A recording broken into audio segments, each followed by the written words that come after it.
What's up guys, it's your boy Steven Storm once again. It's been a while since I did a tutorial this year. I guess because this year started off in a rough for me, and I can't even sit here and talk about it, like just say all that has happened this year. It's a lot, but we thank the good Lord for sustaining us and keeping us safe always.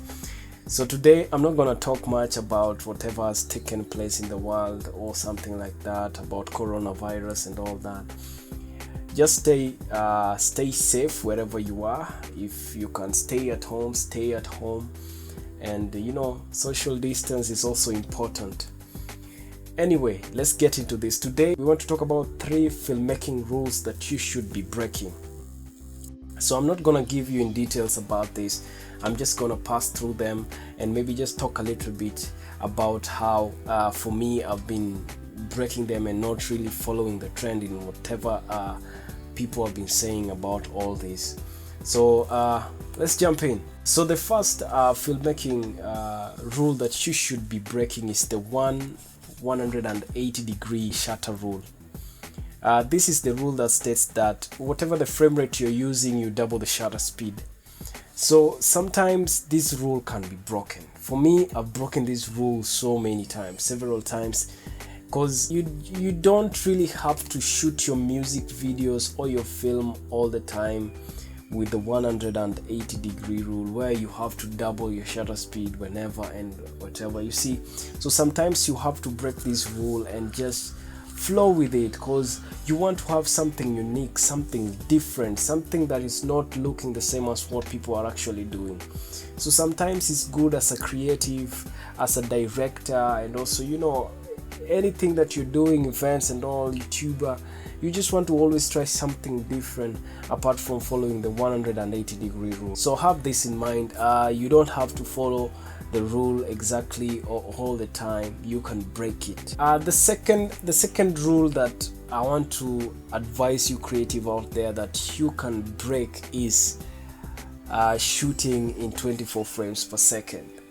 I know I've talked about this rule in some of my videos of how it makes your videos appear cinematic. Yes, it does make your videos appear cinematic, and it's the standard flow of creatives and all the projects that people do out there. But this rule can be broken, and I think to some extent you should break it, because sometimes you just want your videos you want to have a lot of room in post. So you find that some people will always shoot their music videos in maybe 60 frames per second, all the videos, so that they can play around. They don't have to worry about slowing the video down in post again, because they already shot it in 60 frames per second. So it's easier for them to just put it in slow motion and also have the control even in the natural normal flow of the song or the video. And this also is something that generally you should try it yourself. This rule, you can break it yourself and just try and get something different out of it. People do it all the time. I've seen people shooting their music videos even in 48 frame rates per second. So you always want to try something different and see how it works well with you, something that gives you even an easier time to operate in post and all that. Don't get me wrong, 24 frames per second is good and makes your video cinematic. It's the standard and all that, but you are a creative. You have to think outside the box and do something good, something out of the ordinary of what people are doing. No one really strands you down to following exactly what the rules are telling you to abide in, but you can try something different and let it appear good and nice. Me, I've broken up these rules, and I've seen how some of my music videos, you've seen them, and they're just good and unique.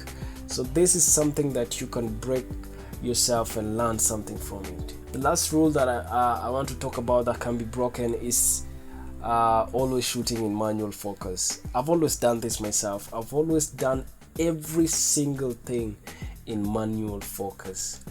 I don't use autofocus even in my photography, even in my music videos, my film. I never use autofocus. But the truth is, autofocus is good, and you don't have to follow this rule of using manual focus, especially when you are shooting a music video and you're in a run-in, and you don't have a follow focus. The only friend of yours then and right then is the autofocus.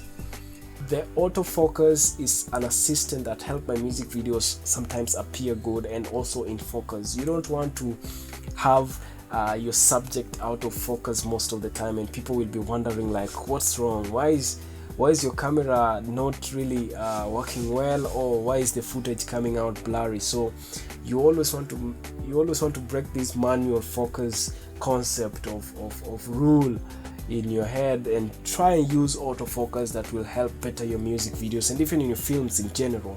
So yeah, so guys, these are the 3 filmmaking rules that you should be breaking yourself and trying something different out of the ordinary. Remember, these are some things that you break and also learn from them. They are not something that you just follow and stick to what people or what the trend goes. You always want to try and always try something new so that you see what works for you and also what makes your music videos or film in general better. Before I end this video, I just want to ask you guys one question. What's the one filmmaking rule that you often break and works out for you? Please leave it in the comments, or you can inbox me and just tell me what's this filmmaking rule that you break often. Alright then, that's it for today. If you're new here, please consider subscribing to my channel, give me a like, and also leave a comment, and also share this video with your friends. Until then, peace out.